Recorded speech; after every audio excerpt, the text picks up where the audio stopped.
thought that this was in fact the presentation for fund managers lost their mojo, I'm not surprised. I never had it. So certainly not because of the value managers. Value managers very rarely do have the mojo. They tend to basically buy the out-of-favor stocks, and they tend to sit in front of you like I am right now, and saying why certain things perhaps look overdone, and why certain stories have been stretched beyond the point of valuation level. And inevitably they tend to basically say, oh, but you should be looking at these other stocks which have been underperforming. And again, it's a hard thing. It's certainly something that would never claim that a fund manager, certainly a value fund manager, has a mojo. But without further ado, this is all the legal yada yada yada, but you've all seen it, no doubt. And look, is it a bubble? Is the situation that we're seeing here a bubble? Those of you who know me from my days at Van Eyck know that, for example, when the TMT revolution was happening, I was very vocal in what my concerns were. And at the point of the story there was, look, it's all very powerful. Everything you hear about the TMT revolution is in fact going to transpire. And in fact, if you look back, that's exactly what happened. The difference was, it's not so much that it did or didn't happen, is what people were willing to pay for that story.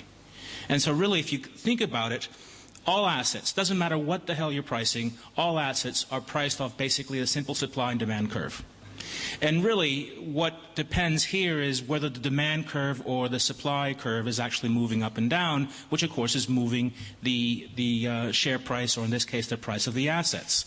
But the powerful story as it may be, what's been happening with the resources? I mean, not that long ago, during the TMT revolution, as I mentioned before, Australia was clearly seen as old economy, a laggard. We had way too much in resources in mining companies and brick and mortar, and as such, we lagged the rest of the world. And then, of course, things have turned around. The old became new. China, of course, was the perpetual motion machine, and China became really a significant part of our new economy. In particular, the resources. In particular, with the trade of China and the rest of Asia has with the developed world, particularly North America and, of course, Europe. I remind people that China's 6th biggest trading partner is Walmart. So the interdependence, if you like, of the Chinese economy and the manufacturing of the Chinese economy on the developed market, and again, the transformation of the labor from the developed world into the emerging world, is obviously a very powerful one. But how true is it? So we've heard that the supply curve is actually gone down, and more importantly, the demand curve has actually shifted, and we have and seeing and witnessing some sort of paradigm shift. So what I want to do here is really look at that paradigm shift argument and see, is it in fact a paradigm shift? Whenever I hear the word paradigm shift, the hairs on the back of my neck stand up, because they never, usually, not always, usually they never are. So the coupling the math on the Chinese exports to the U.S., there are clearly already signs of a slowdown. If you look at leading indicators as well, even more powerful, even further slowdown is expected from again, the Chinese economy. Inflation and food prices are clearly kicking into the Chinese economy. Other situations as far as perhaps the mining is concerned, or the output. Well, with prices so strong, one should not be surprised that mining companies are spending billions upon billions in capex. And trying, and all the things being equal, one could assume that perhaps the output, as this money actually flows through, will show some increase in output. Even Poseidon, the old Poseidon mine, has recently been reopened. Again, some of the oil wells that were too difficult to capture, Canadian sand oil or oil shales, again, those are being grabbed. When the prices are so high, it's not too surprising that old mines or previously unprofitable mines are being reopened. And whether you're looking at capex or whether you're looking, in this case, in the amount of mining employment, it's clearly a mining boom. The mining companies are spending billions upon billions, whether in new machinery, new capex, or new, of course, staff and employment. So one could assume, could in fact this show or be a preface for an increase in output? And if it is an increase in output, will the Chinese miracle in fact be slowing down? Now look, let's be perfectly clear. 9% to 7% to 6%, that's great. I mean, we are no one to balk at a 6% growth rate.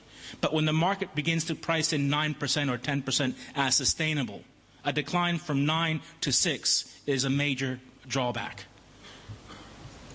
Again, so that's the supply and the demand side. Well, what about the investor side? Not surprisingly, there's been a lot of asset consultants and a lot of academics who have been basically professing the benefits of having commodities, hard commodities and soft commodities, as a diversifier in your asset pool. And so therefore you should have 5, 7%. You've seen those reports. And again, the take-up on this philosophy and this approach has been rather significant. If we look at, for example, just Q1, quarter one of 2008, $40 billion US have gone into these funds. And again, if you look at the sums of money, the commodity fund inflow, it is absolutely massive. In some cases, if you were to look at the fund flows that you've seen, they would take up nearly 55 to 65% of LME inventories, just on these new funds alone. So you get the sort of piggyback effect of these commodities. So again, investors believe the China story. Investors believe, again, the output story. But also the commodity story as itself, as a new asset class, is also sucking up all this new fund, this new love, and obviously these new flows of money. And in fact, grabbing huge chunks of the assets. So now let's actually go into the valuations. And that's probably where I come in. But no matter what I say about the valuations, no matter what I've said thus far about supply and demand curve and the possible shifts, you really have two books to draw on. For me as a value investor, you have Ben Graham's and, of course, David Dodd's, or the Graham and Dodd Security Analysis, basically the handbook to any value investor, first come out in 1936. Or you have The Black Swan, put up by Taleb, Nicholas Taleb. Fantastic book. If you haven't read either, certainly the latter one is a magnificent one. So really, what are you trying to value here? Are you trying to value some sort of normality, some sort of probability, something that's much more probable? Or do you really do believe in this paradigm shift, that we are in a new era? So therefore, this world of normality are meaningless because, again, you're comparing it to a universe that is no longer functional. You're in a new paradigm by functionality. And from my perspective, I live in the world of normality, and this is perhaps where your value manager may in fact be leading you behind. So let's go into this. Percentile rankings. Now, percentile rankings, imagine a bell-shaped curve. Okay? Here I got rolling 5-year real returns, so adjusted for inflation. Going back to 1936. One would say a highly long period. Of course, that includes the Poseidon era of the late 60s in Australia. And then I look at the real returns, again, assuming some sort of normality of the curve, and where are current returns relative to the normality. So the more positive it is, you're hugely skewed towards the upside, okay, to the extreme on the upside. The more negative or zero it is, you're more, again, skewed on the worst case scenario. So again, assuming a bell-shaped curve scenario, looking at a period of data points from 1936 to now, rolling 5-year returns. And what you find is if you look at it in real return, even accounting for the 1960s and the Poseidon boom, we have never had it this good. It's a truly astonishing story. We've had effectively 5 consecutive years of double-digit returns. Okay, now things have changed in the certainly last 6 months, but for the period ending 2007, we'd had 5 consecutive years.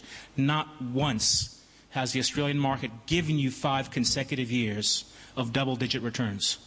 Now, it's true, sometimes you've had massive out-returns. You might have had 3 years what we've received in 5 years, but again, it's the longevity of, again, the support and the boom.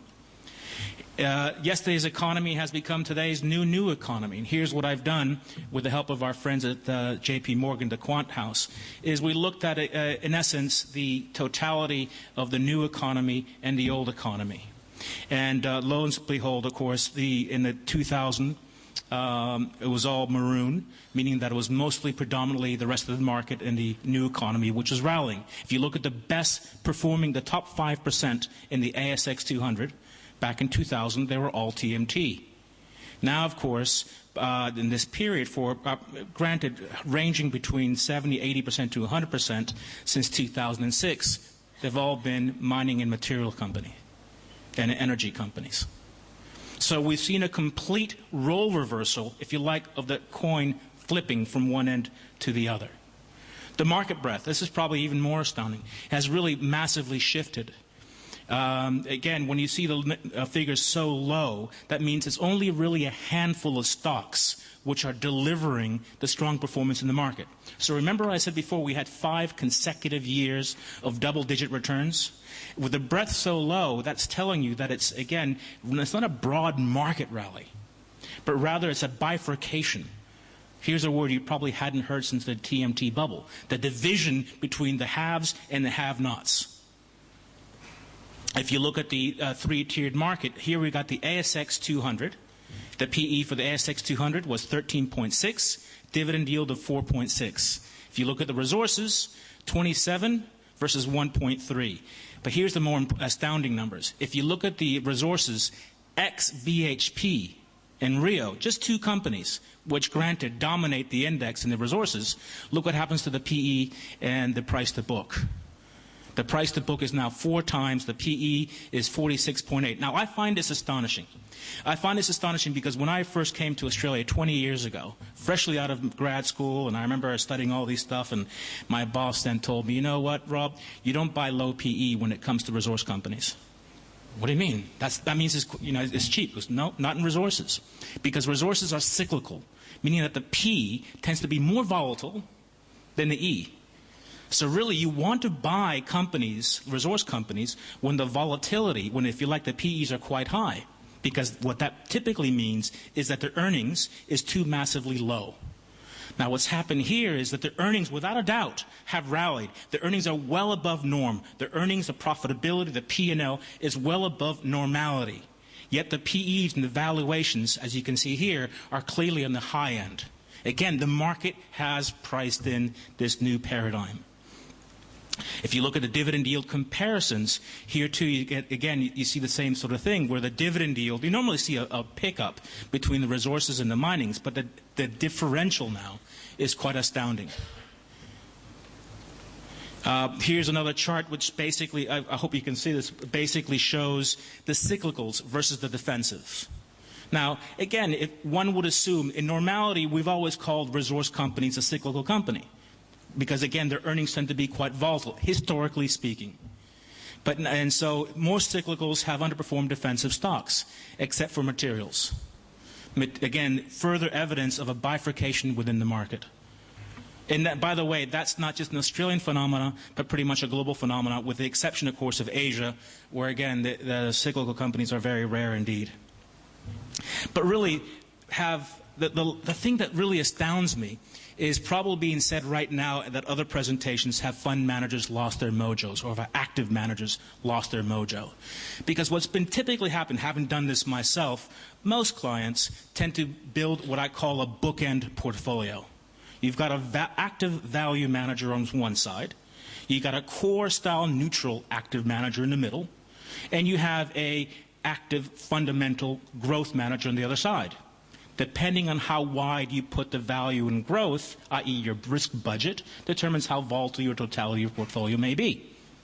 And what you'll find, and what has been the case certainly in Australia, is that most Aussie equity funds, or portions, have underperformed the benchmark. Why is that? Because, unfortunately, value managers have performed much less than the index, or certainly much less than growth managers have outperformed. So typically, whether you're looking at most fund of funds that are created off fundamental value, fundamental growth, combined as bookends as one product, you'll typically find that that portfolio has underperformed the benchmark. Why? Because one factor that most fundamentalists don't use, or if they do use it, they only use it as a timing indicator, and that's price momentum. Price momentum in the Australian market is at an all-time high. In fact, if you really want a price momentum stock, there's a great fund out there that I can highly recommend. It's the best price momentum portfolio that there is. It's called the ASX 200. Because if you think about what is the stock selection criteria for price momentum, it's shares outstanding times the price. So the more the price goes up, what happens to its weight? It's increased. So it's if you look at this is not to have a go at any of the passive funds. There is obviously a place for passive funds. This is not to have a go at whether you want market cap versus a RAFI. But this is really to say that one of the things that if you have a fund of funds of value and growth, and they're both fundamental, the price momentum, or the lack thereof really, is probably going to be a detriment to your, again, the total return. Thank you very much.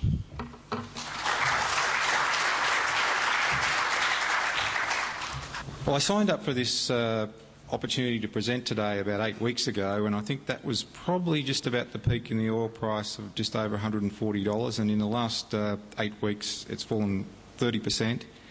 Most of the commodities have lost 1/5 of their value, so it's been plenty of good news out there for the bears, Rob, just in the last few weeks. My agenda today, I want to cover off on 4 key areas. Comment on the short term, which has been quite volatile, and as I say, some really good news for the bears out there. The long-term bull story, which we think remains very firmly intact, and that's centred around the whole China urbanisation story. We think the boom actually has been interesting, and it hasn't been broad-based across all the commodity suites, and we'll probably touch on a few reasons why and some of the opportunities that presents. And we think actually we're a little bit contra to Rob's view in that, the stocks actually we think may have even lagged the potential in terms of their underlying fundamentals, so that the market's been very cautious on this whole boom, and a lot of the share prices haven't reflected the underlying growth. So the current environment is, from the short-term perspective, is really, to put it blunt, bloody awful, really. We've had the developed world growth coming off quite rapidly, driven really by the collapse in the US housing market and the subprime crisis and flow-on effects to credit markets. We've had a situation where the spike in oil and particularly food prices, the softer commodities, has seen political heat go on in terms of trying to eliminate speculators from some of these commodity markets. We've seen that, as Rob mentioned, the rate of growth in China come off from the 8 to 9% back to more like 6 or 7, which from a rate of growth perspective is quite material. We've had the Olympics come into play, where a lot of the industrial production has been shut down, particularly around Beijing, but in a number of other cities, and that will impact the reported numbers.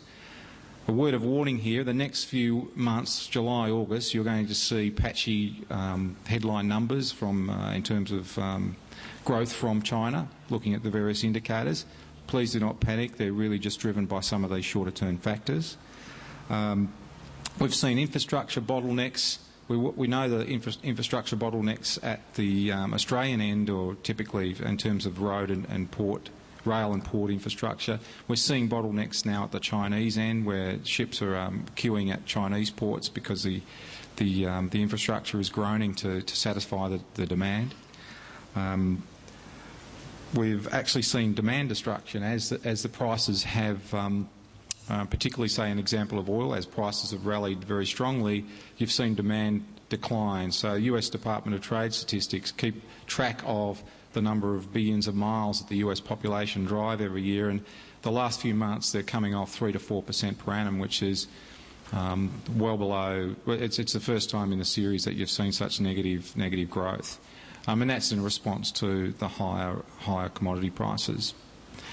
The new bull point, because this is quite a fluid bull point for the bears, I should say. The new negative, because this is quite a fluid environment that we're operating in, is collapse of some of the hedge funds that are based around commodity prices and an unwind of those positions, which is really starting to impact prices just in the near term as well. So that's another negative that's just appeared on the horizon.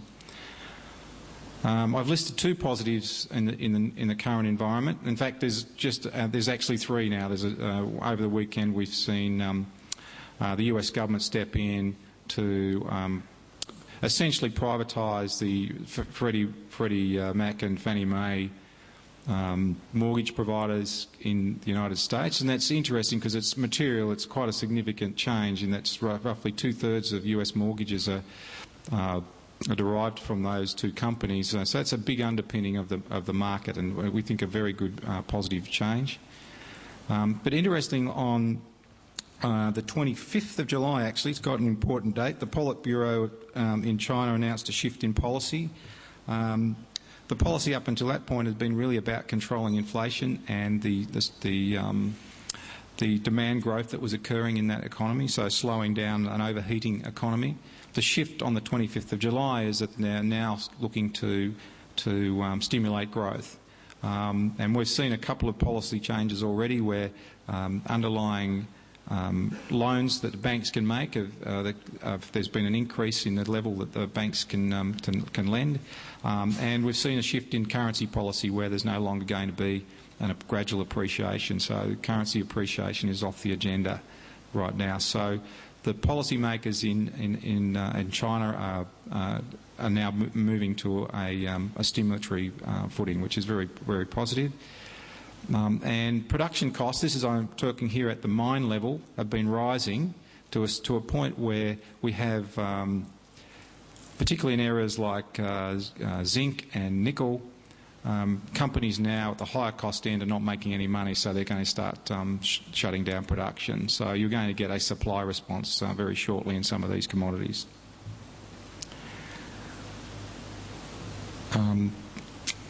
Now, from the global demand point of view, just one slide I wanted to put up, which is the US housing, which is probably been the main culprit from the global demand side of the equation. The top bars there, the top box is number of housing starts, seasonally adjusted. At the peak, we were doing 2 million odd housing starts in the United States per annum. We're probably today running at around 750,000, so there's a dramatic drop-off. The underlying demand for US housing probably runs conservatively about 1.5 million houses per annum. We heard this morning that one of the growth drivers of the US economy is immigration and population growth in the United States. People need to live somewhere, and 1.5 million homes is really the annual requirement. So we're building well below required numbers there now. The middle chart is actually stock of unsold homes represented by a number of months, and we're sort of 10 to 11 months of unsold inventory in houses. So that's probably going to take at least a year to clear. And the bottom index is the Schiller Case Index of the major US cities. House price declines have been very, very rapid. The good news from this perspective is that we're now in a situation where affordability for housing is actually going through the roof because interest rates are coming off, and of course the supply there has meant that prices have fallen. The new ingredient now, which is an important change over the weekend, that the actual interest rates are now going to fall to the underlying customer. They'll be able to borrow cheaply. In fact, they'll probably actually be able to borrow now that the system's been underpinned. So this is actually, we think, going to turn into a bull point as the next 18 months to 2 years unfold. Why are we bullish? It's all about China.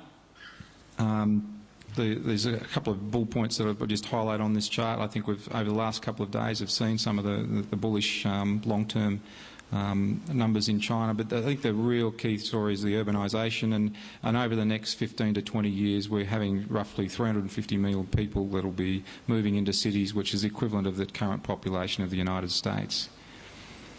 The other interesting numbers on here is there are 14 million engineers and only 120,000 lawyers. Now, there are probably going to be some lawyers in the room. I'm not going to have a shot at the lawyers, but that ratio is kind of interesting because it actually, we think, equals the ability to get a few things done. And that's where China is very, very, very strong. Getting stuff built, getting cities built, infrastructure, very, very good. And so that's a real optimistic part of this long-term story. The next point is that China is really very, very relevant from its size perspective now. We've got the GDP up here of India, Japan, China and the US.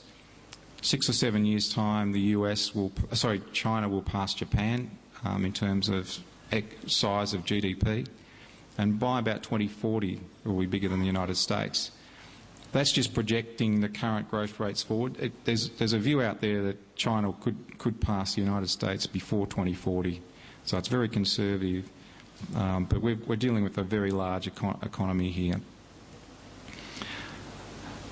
Why is it important from a commodity point of view is this is showing a range of commodities going back over the last 20-odd years, but taking nickel, aluminium, steel, copper, China's grown from around 10% of demand to 25% of demand.